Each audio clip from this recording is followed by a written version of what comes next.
আমি সবকিছু হারিয়েছি।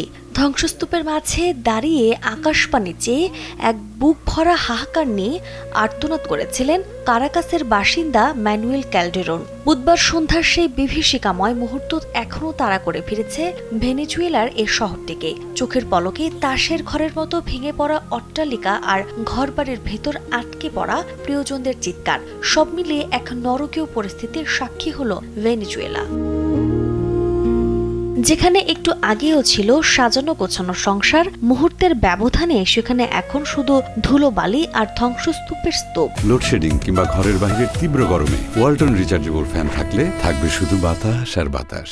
প্রকৃতির এই নিষ্ঠুর খেলায় সর্বস্ব হারানো মানুষের চোখের পানি এখন কারাকাসের ভারী হয়ে আসা বাতাসকে আরো বিষণ্ণ করে তুলেছে। কিন্তু প্রকৃতির এই রোষানলের পেছনে আসল রহস্য কি? ইউএস জিওলজিক্যাল সার্ভে জানিয়েছে, বুধবার সন্ধ্যায় ভেনেজুয়েলার উত্তরাঞ্চলে মরুনের কাছে ঘাটে এই প্রলয় ঘটে। শুরুতে 7.2 মাত্রার একটি অগ্রকম্পন হলেও মাত্র 39 সেকেন্ডের ব্যবধানে আঘাত হানে 7.5 মাত্রার মূল ভূমিকম্পন। প্রায় 1 মিনিট স্থায়ী এই কম্পনে কেঁপে ওঠে পুরো ভেনেজুয়েলা, যার রেশ ছড়িয়ে পড়ে সুদূর কলম্বিয়া ও ক্যারিবীয় অঞ্চলের কিছু অংশেও। অগভীর স্থানে উৎপত্তিস্থল হওয়ায় এর ভয়াবহতা ছিল বহুগুণ। ভূমিকম্পনের পরপরই শুরু হয় ধ্বংসযজ্ঞ।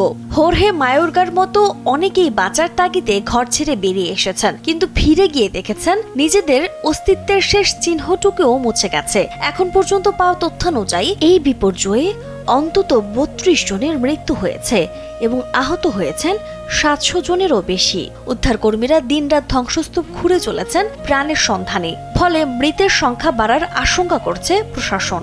যদিও ভূমিকম্পের পর সুনামি সতর্কতা জারি করা হয়েছিল, কিন্তু পরবর্তীতে তা বাতিল করে দেওয়া হয়েছে।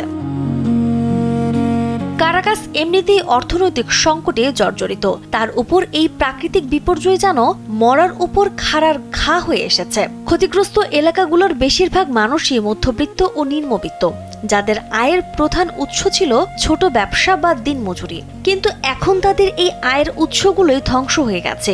কত অর্থের ক্ষতি হয়েছে তার সঠিক হিসাব এখনো পাওয়া না গেলেও তা যে অকল্পনীয় তা বলার অপেক্ষা রাখে না। সরকার জরুরি অবস্থা ঘোষণা করেছে এবং ক্ষতিগ্রস্তদের সহায়তার কাজ শুরু করেছে। কিন্তু প্রশ্ন থেকে যায়, ধ্বংসস্তূপ থেকে ঘুরে দাঁড়াতে কতটা সময় লাগবে এই নগরীর, আর কত কত স্বপ্ন ধুলোয় মিশে গেল এই 1 মিনিটের বিভীষিকায়। নাজমুন নাহার, উসবা, কালবেলা।